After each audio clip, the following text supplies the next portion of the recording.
Si te dijera que el inventor de los primeros efectos especiales destruyó toda su obra en un ataque de desesperación y 100 años después apareció intacta, ¿me creerías?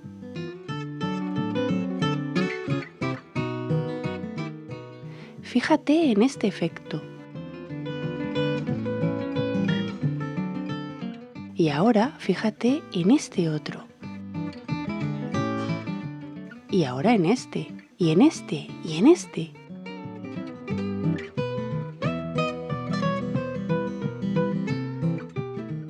Todos estos efectos están creados con una cámara y mucha imaginación. Celuloide, tijera, pegamento y al lío, como diría mi abuelo Lino. En el vídeo de hoy viajaremos en fotogramas a través de la historia del cine, descubriendo la magia de la fantasía en las películas de Georges Méliès. Te contaré cómo llegó al cine, de qué manera se le ocurrió la idea para crear el primer efecto especial y cómo es posible que destruyera todos los originales de sus películas y, un siglo más tarde, apareciese su obra cinematográfica intacta, repartida por todo el planeta. La historia del mago que trajo la luna a la pantalla grande, el mago que cambió el cine para siempre, Georges Méliès. Alguien que destacó más por su infinita imaginación que por los efectos especiales y su técnica. Un artista que fue plagiado, falsificado y olvidado en el fondo de un agujero en una estación de tren. Sí, una historia con un final triste, pero que es necesario contarla. Que comience el viaje.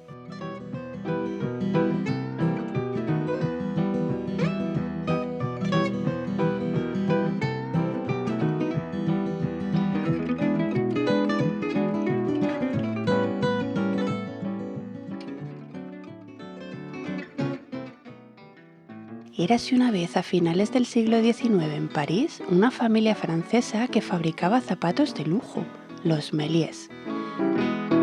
Por aquel entonces comenzaban a verse las primeras películas, escenas cortas en miniatura documentando la vida real que podían verse en bucle a través de un pequeño visor. Todo un hallazgo para aquellos tiempos. Estaban haciendo un nuevo arte, el cine. Uno de los integrantes de los Méliès, Georges, era un artista fascinado por el ilusionismo. Dedicaba su vida a dar espectáculos de magia repletos de fantasía.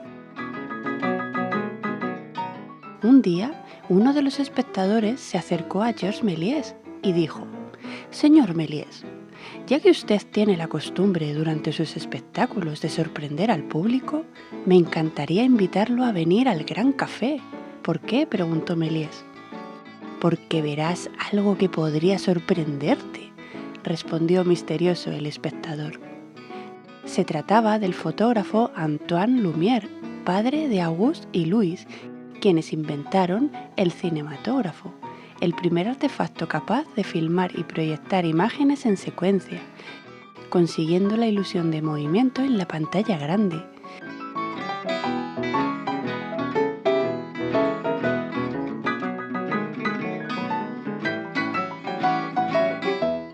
Cuando Méliès llegó al Gran Café, Antoine realmente lo sorprendió.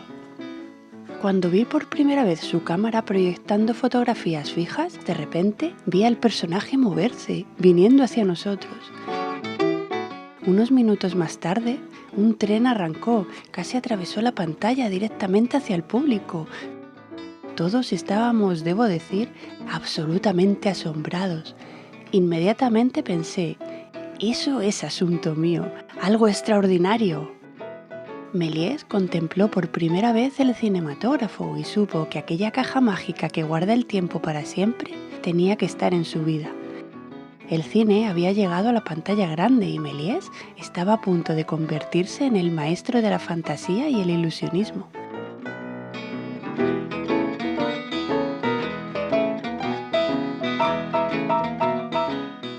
Quería el cinematógrafo en sus espectáculos de magia y su inagotable mente, que siempre estaba fabricando ideas, le llevó a experimentar, construyendo finalmente su propia cámara. Comenzó a rodar sus primeras películas registrando la vida cotidiana, pero pronto comenzó a recurrir a otro tipo de temas inspirados en los espectáculos que daba en el teatro que dirigía, como el famoso acto de la dama que desaparece. Claro que en el escenario y ante un público que está viendo todo en directo, la desaparición requería accesorios especiales para ocultar el momento en que la base de la silla se inclina para permitir que la joven desapareciera por una trampilla para esconderse bajo el suelo del escenario. Pero en el cine esto requiere de un truco mucho más sencillo y la idea de cómo crear este efecto se le ocurrió a Méliès completamente por casualidad. Se encontraba filmando al aire libre. La película se perdió, pero esto fue lo que sucedió. Una calle de París. Méliès filma lo que sucede. Automóviles circulan. El celuloide se atasca y pasa un tiempo hasta que Méliès consigue desatascar el celuloide. Sigue filmando, pero ahora no hay automóviles circulando, sino personas caminando. Cuando Méliès vio la filmación completa, daba la sensación de que los automóviles se habían convertido en personas.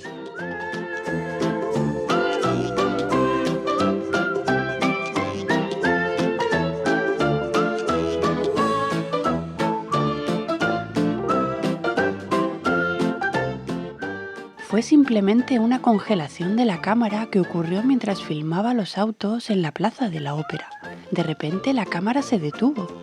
Cuando lo arreglamos, la ubicación de los vagones había cambiado y durante el montaje me sorprendió ver que de repente, en lugar de un ómnibus Madeleine Bastille, había un coche fúnebre y una familia detrás entera.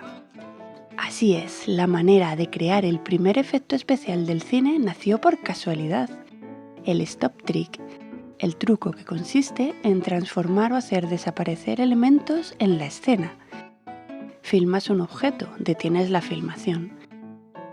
Cuando la cámara está apagada, cambias el objeto por otro diferente y comienza la segunda filmación. Cuando termina el proceso, juntas las dos tomas y voilà, el objeto se convirtió en otro diferente.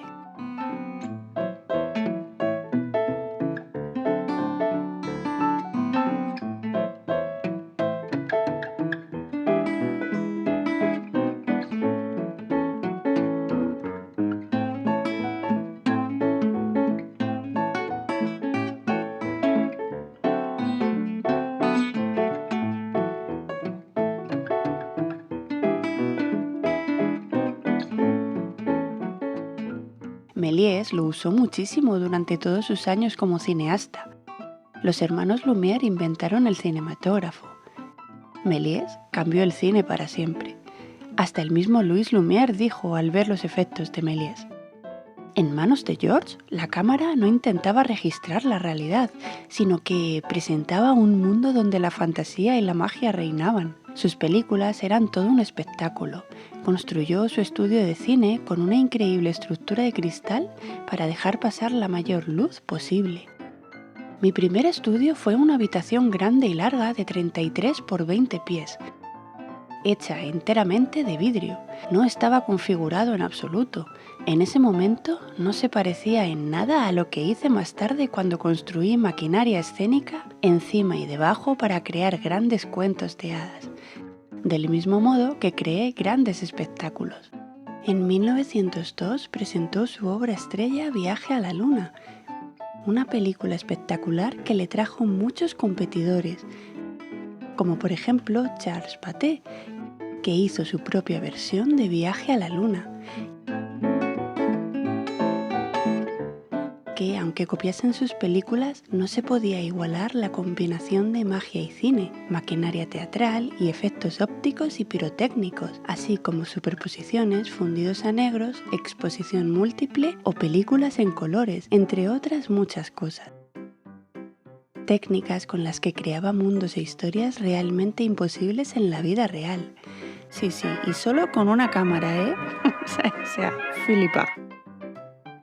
las películas de Méliès cada vez iban teniendo más y más fama. Todos los meses salían de su estudio nuevas historias con escenas muy elaboradas, decoradas de efectos especiales cada vez más ingeniosos, nuevos cuentos y viajes fantásticos en 16 cuadros por segundo y a través de la luz.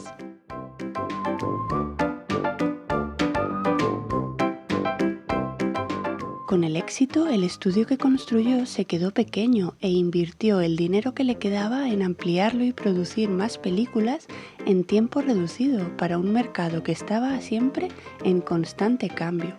El cine se había convertido en una industria. Cada vez se construían más teatros dedicados exclusivamente a la proyección de películas, lo que generó un modelo económico completamente diferente para su distribución.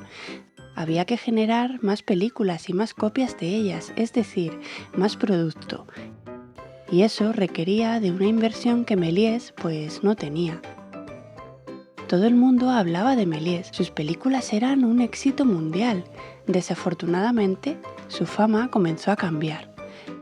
Los efectos especiales y los cuentos de fantasía estaban comenzando a pasar de moda. Los cineastas habían empezado a hablar en sus películas de lo que sucedía en la sociedad de ese entonces y Méliès no quería ser parte del rebaño, no quería hacer lo que todo el mundo hacía.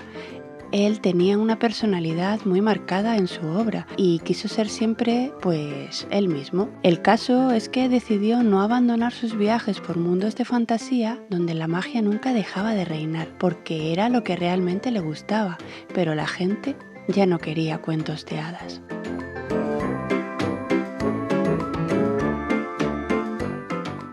Todo este cambio en la joven industria del cine hizo que el imperio de Charles Pathé, quien copió muchas películas de Méliès, quien le robó infinidad de ideas durante años, dominase el cine mundial de un día para otro y, no contento con eso, le ofreció a Méliès financiar algunas de sus películas.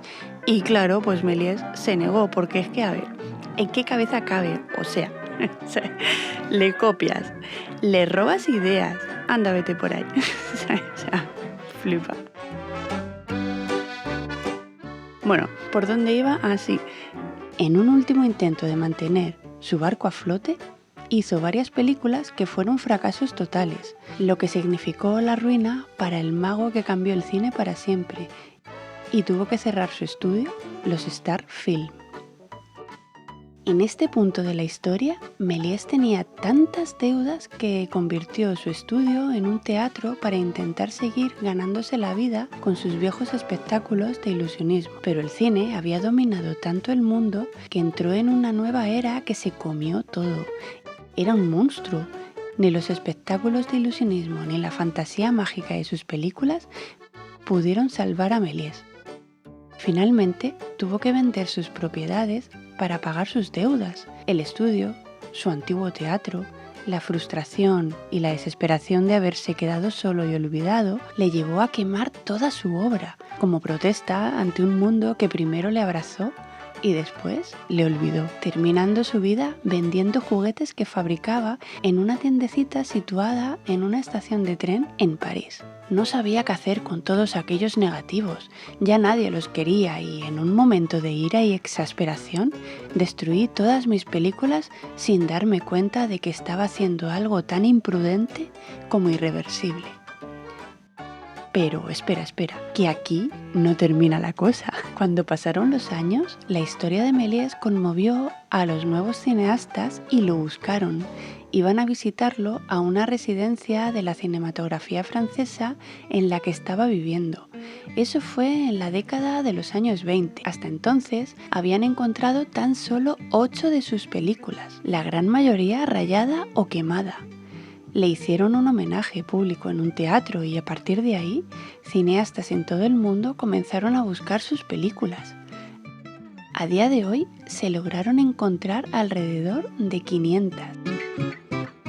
Es curioso algo en toda esta historia.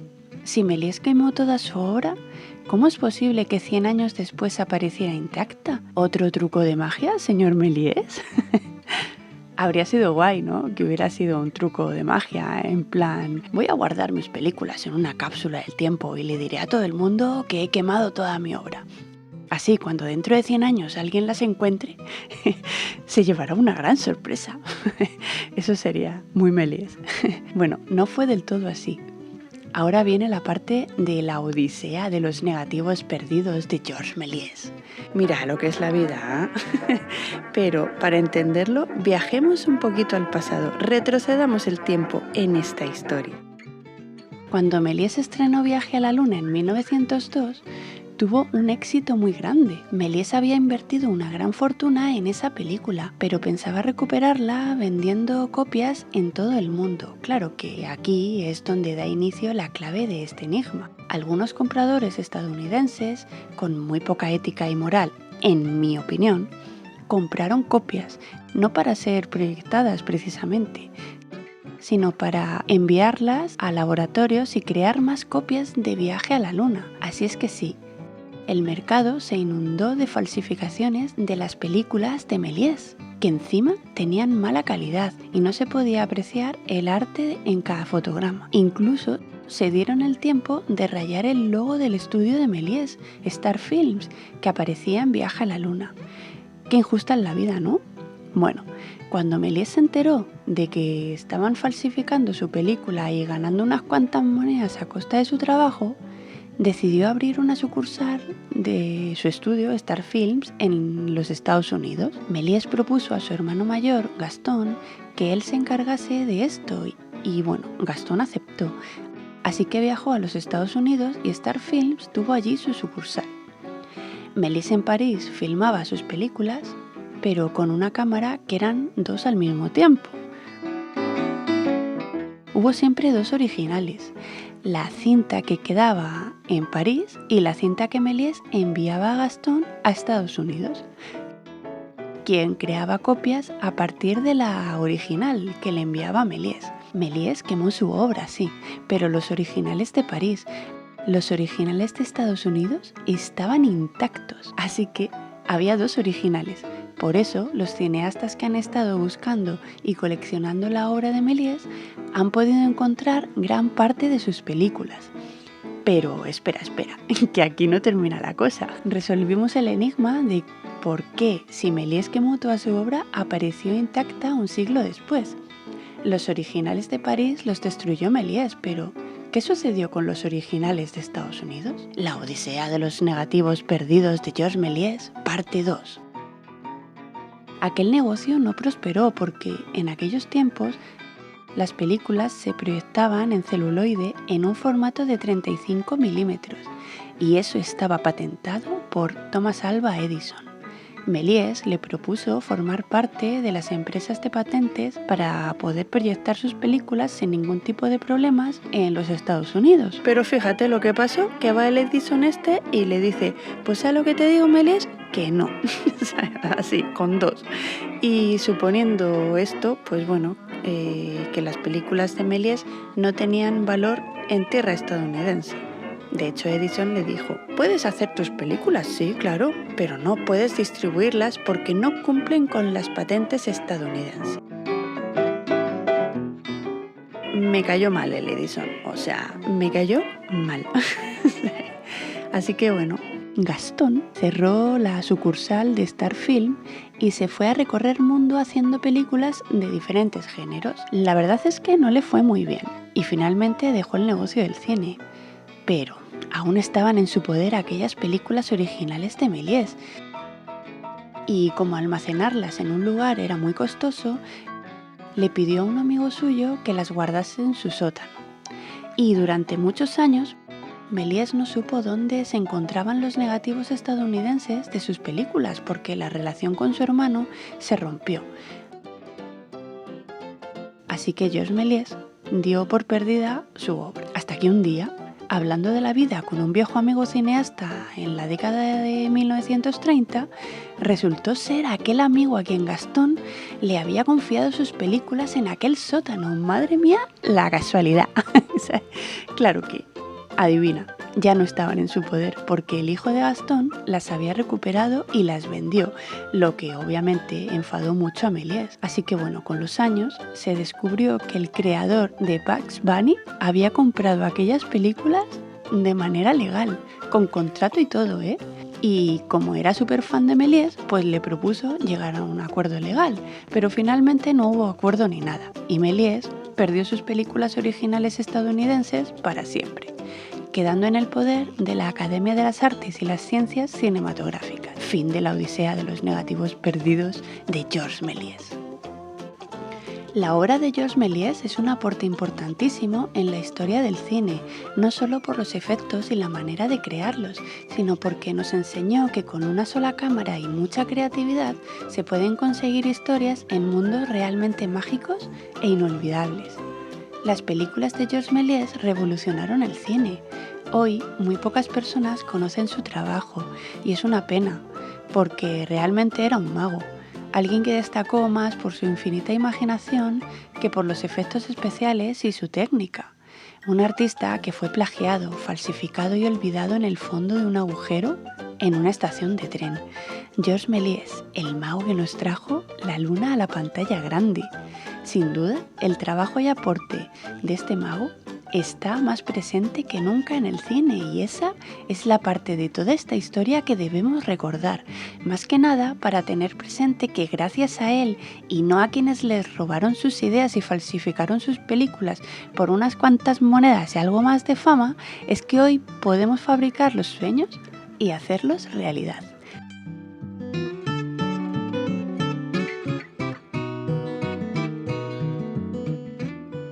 Si te ha gustado el vídeo y crees que esta información puede ser útil para las demás personas, pues nada, te invito a que lo compartas, porque así no solo estás ayudando al canal, sino que también estás ayudando a que la gente sepa de Georges Méliès y todos esos efectos que con tan pocos recursos están tan bien hechos, en mundos de fantasía donde además las historias que contaba molan un montón.